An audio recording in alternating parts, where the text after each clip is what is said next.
Lento yokuthi ubangwe amadlozi le, into e-deep than lokho esikwaziyo ukuthi thina nesi-understand-ayo noma ngithi nesikuqondayo kakhulu because uma ngabe imisa iy'nto zakho, iy'misa ngale hlobo lokuthi uzusola ukuthi no man, kukhona umuntu ongiloyile, kukhona abantu abangiloyile, kanti akekho umuntu okuloyile, ubangwa ngamadlozi.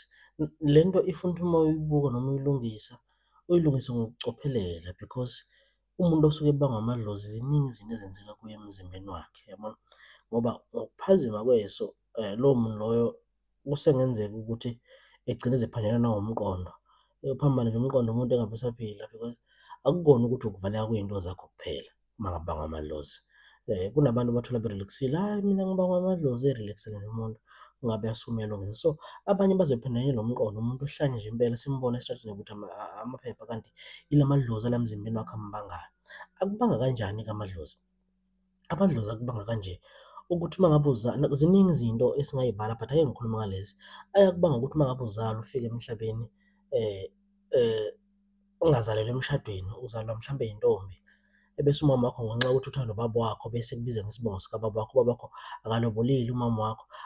Kwalelo cala lokuthi uzale wena bengakashadi nomama wakho akazukulihlawula, wena uqhubeke ubize isibongo sakho baba, kanti kumele ubize isibongo sakho mama. Lokho kunga-lead-a ekutheni ukubangwa amadlozi into ongakaze uyibone futhi ingekho mnandi ezokuxaka nawe ekugcineni kosuku, uyabona?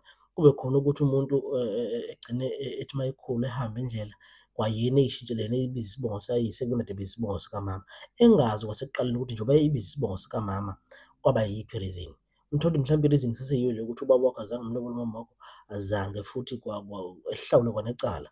Then usuhamba uyoy'thengisa lapha esibongweni sakobaba wakho then akubange amadlozi lapha, sebangisana ngawe emzimbeni because bonke bayakhala bathi ingane yami le, nalaba ngapha bathi ingane yami le. So, kugcine kungaqondakali ukuthi iy'ngane kabani, uyabona? Kungabi bikho abantu aba-decide into eyodwa ngesimo sakho, uhlupheke, uvaleke, ufundile, une-P_H_D, ufundile, unakho konke, kodwa umsebenzi ungaveli nje kuthuleke kuvaleke ukuthi ngci, ngoba amadlozi awakwazi ukuletha umsebenzi kahle, ayavala ngapha, ayavala ngapha, kugcine kungabe kusalunga izinto, uyabona?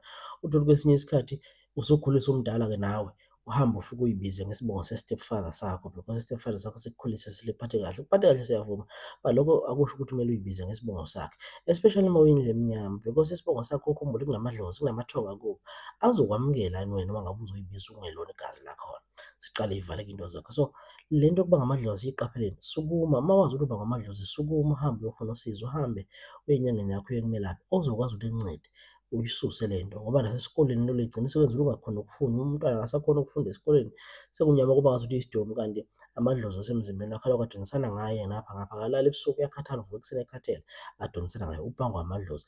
Uma ngabe ungayisukumeli wena, akekho omunye ozokusukumela and angeke ize ilunge uma ngabe ungayisukumeli wena leyo nto leyo.